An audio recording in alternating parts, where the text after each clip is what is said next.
For this session, I've got two main objectives. The first one is to sort out the proportions of the lemon wedges and the wine glass. Particularly, I'm interested in how the bottom of the wine glass relates to the size of the slices of lemon and how they scale up as they come forward. Over here, I've got a door with a mirror on, so I can keep checking the painting in the mirror. On the table, I've got a mini section of the still life set up. So this wine glass isn't exactly the shape of the one in the picture, but what I'm trying to do is get my eye, in this case now the camera, at the level which gives roughly the sort of ellipses that I'm after. In my painting, the viewer is going to be close, if that makes sense. That's what I'm trying to do. So I can see there that that lemon, that big wedge of lemon there, is smaller than the base of the wine glass. And the other thing that I want to do today is the snails, so getting them on the painting in. So this is the original previous squid painting, and you can see I've got 1, 2, 3 snails on there, but on my tablet I've got loads of reference photos that I took, and lots of them have got snails in various positions. So I'm just going to plunder that now and do a few sketches at scale, and then play around with putting them on the main canvas. So I don't know where they'll go. I've got a sense of a couple of the ones that I'm after, and I'll try and do them at roughly the right scale. And then I can play around with snails and lemons at the same time, and then hopefully it'll all drop into place and the thing will come together. Right, let's do some drawing.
Right, so having drawn all the snails, I'm now going to cut them out, which means that I can play around with them on the actual canvas.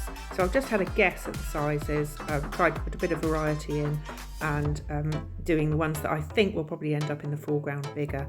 And I'm leaving the odd bit of shadow in, so they look a bit strange, because I wanted to keep a record of where the shadows fell with some of the snails.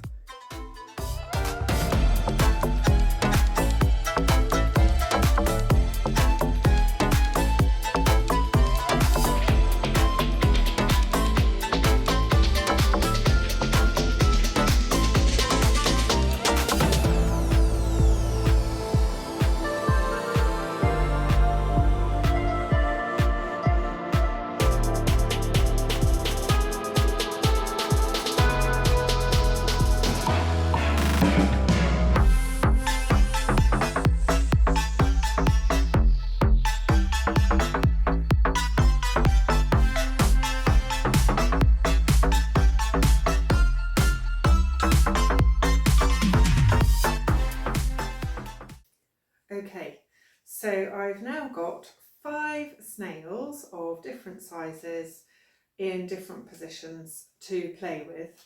So they may not be my final 5, but hopefully they'll do the trick. And I've got some low tack masking tape to put them on with, if I can find the end. So, one of them is designed to be climbing on the parsley.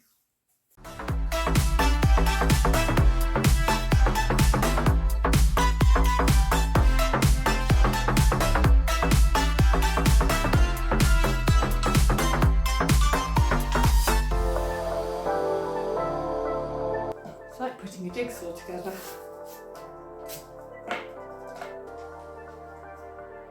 I know I could do this in Photoshop. That's one way to do it, obviously sped up, but then I decided, why don't I just empower those snails and let them decide where they go? So here's what happened.